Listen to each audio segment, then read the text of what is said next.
Good morning అండి. మళ్ళీ మీ ముందుకు సుమా కిచెన్స్ వచ్చేసింది.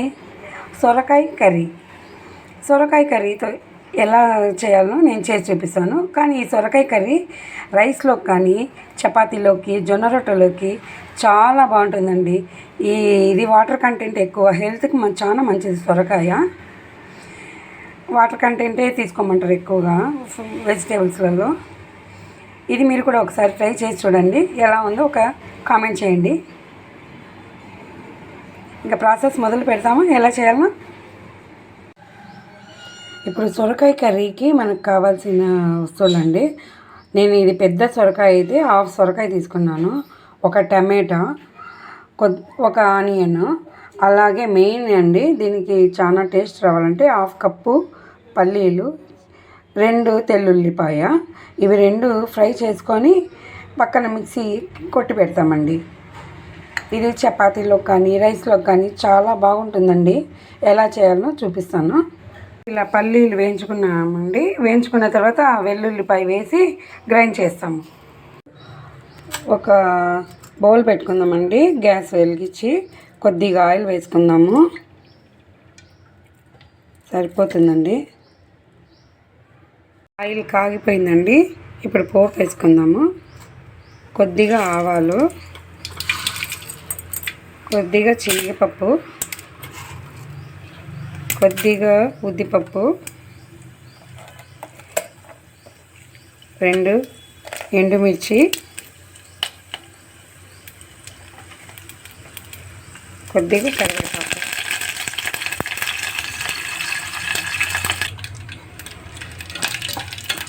ఇలా పోపు వేగిపోతానే ఆనియన్ వేసుకుందామండి.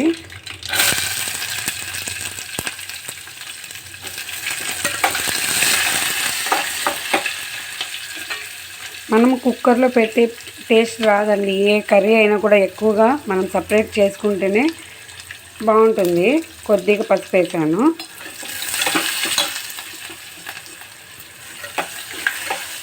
ఇంకా సొరకాయ వేసుకుందామండి. ఇలా టమాటా కూడా వేసేసుకున్నాను. ఒక 1 మినిట్ ఇలాగే పెట్టుకుందామండి. కొద్దిగా మగ్గిన తర్వాత మళ్ళీ కారం పొడి, ధనియాల పొడి యాడ్ చేసుకుందాము. ఒక 1 మినిట్ ఇలాగే పెట్టుకోవాలండి. మగ్గిపోయిందండి. ఇప్పుడు చూడండి, 1 స్పూను కారం పొడి.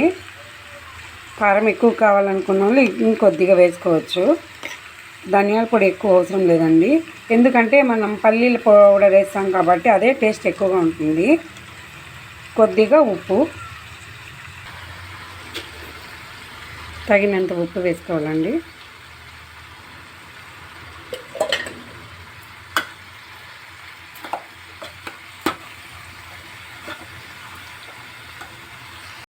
చూడండి, ఇప్పుడు బాగా వేగిపోయింది. ఇప్పుడు దీనికి ఇది వాటర్ కంటెంట్ ఎక్కువగా ఉంటుందండి. సొరకాయ హెల్త్కి కూడా మంచిది. దీనికి ఎక్కువ వాటర్ అవసరం లేదండి. కొద్దిగా వేసుకున్నాము. ఇలాగే ఒక 3 మినిట్స్ ఉడకపెడతామండి.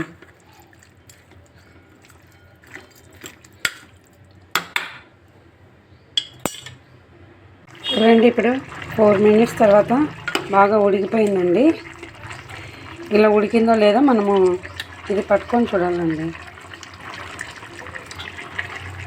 ఉడికిందండి. దీనికి ఇంకా మనము గ్రైండ్ చేసుకున్న పల్లీల పౌడర్ను వేసుకుందాము. ఇలా వేసుకున్న తర్వాత ఒక 2 మినిట్స్ మళ్ళీ ఇదంతా మగ్గనిస్తామండి. దీంట్లో సూపర్ ఉంటుందండి. ఒక్కసారి మీరు కూడా ట్రై చేసి చూడండి, తర్వాత మీరే చెప్తారు. ఒక 2 మినిట్స్ సిమ్లో పెట్టేసుకోండి గ్యాస్. రెడీ అయిపోయిందండి. ఇంకా గ్యాస్ స్టవ్ ఆఫ్ చేసుకుందాము. ఇంకా దీన్ని ఒక బౌల్లోకి సర్వ్ చేసుకుందాము. సొరకాయ రెసిపీ రెడీ అయిపోయిందండి. ఇంక మనం రెడీగా రైస్లో కానీ చపాతీలో కానీ జొన్న రొట్టెలో కానీ చాలా బాగుంటుంది. మీరు కూడా ఒకసారి ట్రై చేసి చూడండి. ఈ సొరకాయ కర్రీ రెసిపీ నచ్చినట్లయితే ఏం చేయాలా? సబ్స్క్రైబ్ చేయండి, ఒక లైక్ చేయండి ప్లీజ్. Thank you.